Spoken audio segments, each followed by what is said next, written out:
Sudan's military turned away several flights today, including a Canadian one, according to the Department of National Defense. But Ottawa says at least 180 Canadians, permanent residents, and their families have been rescued by Canada's allies. We are quite traumatized, but, grateful to be alive. The German military brought Asa Ahmed and family to Berlin by way of Jordan. I received a call from the Canadian embassy letting me know that there was a flight leaving the following day at 2 p.m. and that we had to make it to a military airport in 9 hours in order to get out. Ahmed's cousins risked their lives to get her from an area that's seen heavy fighting.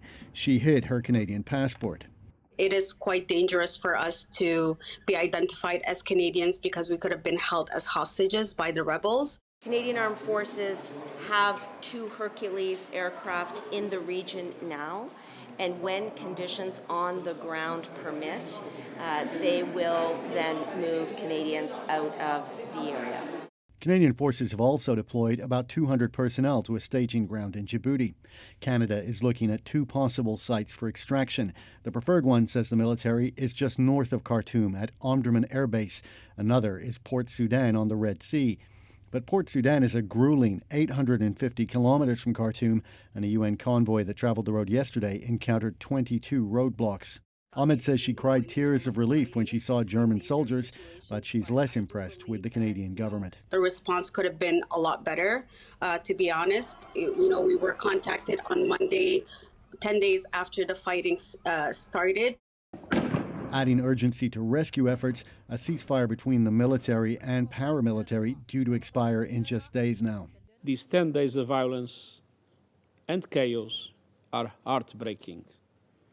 A prolonged, full-scale war is unbearable to contemplate. Hundreds have been killed and thousands are now sheltering without food or water. There is yet no unequivocal sign that either is ready to seriously negotiate, suggesting that both think that securing a military victory over the other is possible. Evan, what do we know about the Canadians who have been deployed and the message to Canadians who are on the ground waiting? Well, of course, the government has deployed those 2 Hercules aircraft along with flight crews and ground crews, but it also sent a company of Canadian infantry from CFB Petawawa in Ontario. That's usually about 120 soldiers to provide security and logistics, and also part of a divisional headquarters to oversee the whole operation.